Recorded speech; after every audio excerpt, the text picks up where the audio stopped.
एक ऑनेस्ट सवाल, कभी ऐसा हुआ है कि आपने कोई टॉपिक बहुत ध्यान से पढ़ा, सब समझ में भी आया, लेकिन एग्जाम के एक हफ्ता पहले वापस जीरो से मेहनत करनी पड़ी क्योंकि सब भूल गए थे? डोंट वरी, ऐसा सबके साथ होता है। ये ब्रेन का एक नेचुरल प्रोसेस है और रिसर्चर्स ने इस प्रॉब्लम को स्टडी किया और इसका नाम रखा द फॉरगेटिंग कर्व। और आज की वीडियो में मैं आपको 6 साइंटिफिकली प्रूवन स्टडी हैक्स बताने वाला हूं जो टॉप रैंकर्स भी इस्तेमाल करते हैं इतने सारे कंटेंट को याद रखने के लिए। So let's get started. तो सबसे पहले समझते हैं कि फॉरगेटिंग कर्व आखिर क्या चीज है। जब हम कोई नया कॉन्सेप्ट पढ़ते हैं तो हम उसे बहुत ही जल्दी भूलने लगते हैं। स्टडीज के अकॉर्डिंग 24 आवर्स के अंदर अंदर हम 60 to 70% कंटेंट भूल चुके होते हैं अगर उसे सही समय पर रिवाइज ना करें तो। पर एक्टिव रिकॉल और स्पेस रिपीटेशन यूज करके हम इस कर्व को बीट कर सकते हैं। इन टेक्निक्स की मदद से ब्रेन बार बार रिकॉल करके कॉन्सेप्ट को लॉन्ग टर्म मेमोरी में डाल देता है। Our technique number 1 is spaced repetition. इसका मतलब है एक टॉपिक को आपको बार बार रिवाइज करना है लेकिन इंक्रीजिंग गैप के साथ। मतलब अगर आज कुछ नया पढ़ा है 3 दिन बाद रिवाइज करो, फिर 7 दिन बाद, फिर 15 दिन बाद एक बार फिर रिवाइज करो। जैसे आपने मंडे को अगर लेटर से पीएचडी पढ़ा तो उसके फर्स्ट रिवीजन वेडनेसडे को होना चाहिए, फिर संडे को और फिर तीसरा रिवीजन अगले फ्राइडे होना चाहिए। हर बार आपका मेमोरी बेटर होते जाएगा। अब ये तो समझ आ गया कि रेगुलरली रिवाइज करना जरूरी है, लेकिन रिवाइज कैसे करना है वो भी इंपॉर्टेंट है। और यहाँ आती है हमारी technique number 2 which is active recall.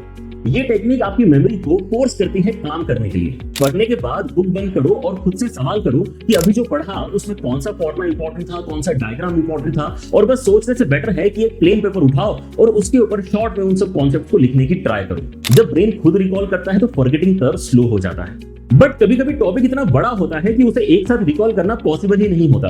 तो हमें यूज करना है technique number 3 which is chunking. मतलब बड़े बड़े चैप्टर्स को छोटे छोटे पीसेस में तोड़ दो।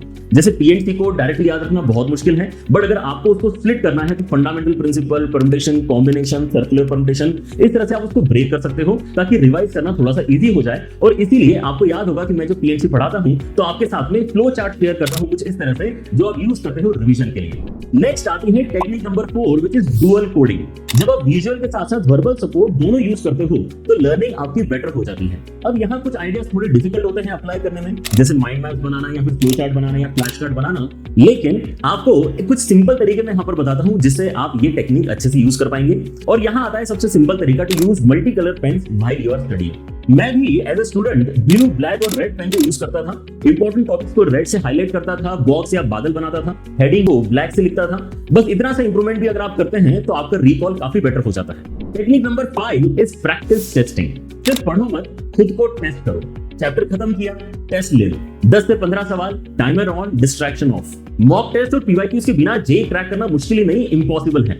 और इसी चीज को ध्यान में रखते हुए J1 पे अब हमने लॉन्च कर दिए हैं चैप्टर टेस्ट, जो आप हर चैप्टर को खत्म करके एक बार अटेम्प्ट कर सकते हो। इससे चैप्टर की अंडरस्टैंडिंग भी टेस्ट हो जाएगी और साथ ही साथ आपका एग्जाम में जो टाइम मैनेजमेंट और स्पीड का इशू आता है वो भी आप यहाँ पे काउंटर कर पाओगे। लिंक डिस्क्रिप्शन में है, इसको चेकआउट करना बिल्कुल मत भूलना। अब आते हैं हमारे सबसे इजी लेकिन सबसे निग्लेक्टेड टेक्निक पे, which is sleep and reveal. ये पॉइंट थोड़ा अंडररेटेड है पर साइंटिफिकली सबसे इंपॉर्टेंट है। जब हम सोते हैं, स्पेशली डीप स्लीप फेज में, जिसे स्लो वेव स्लीप भी कहते हैं, तो हमारा ब्रेन रिसेंटली पढ़े गए कॉन्सेप्ट्स को दोबारा एक्टिवेट करता है। इस प्रोसेस को कहते हैं मेमोरी कंसोलिडेशन। इसमें शॉर्ट टर्म अनस्टेबल मेमोरी को ब्रेन लॉन्ग टर्म और स्ट्रॉन्ग मेमोरी में कन्वर्ट कर रहा होता है। और सबसे अमेजिंग पार्ट ये है कि ये ऑटोमेटिकली होता है जब आप सो रहे होते हो। बस इसीलिए रात को फोन साइड में रखो और सोने से पहले 10-15 मिनट के लिए फ्लैश कार्ड की मदद से या फॉर्मल नोटबुक की मदद से कुछ रिवाइज करके सो जाओ। बाकी काम आपकी जो नींद है वो संभाल लेगी। इसीलिए never ever compromise on your sleep. अगर ये वीडियो आपको थोड़ा भी हेल्पफुल लगा है तो एक लाइक जरूर करो। और अगर आप एक सीरियस जेईई के लिए तैयारी कर रहे हैं तो इन टेक्निक्स को अप्लाई करो अपने स्टडी रूटीन में। Smart work beats hard work, specially in case of JEE. All the best and see you in the next video.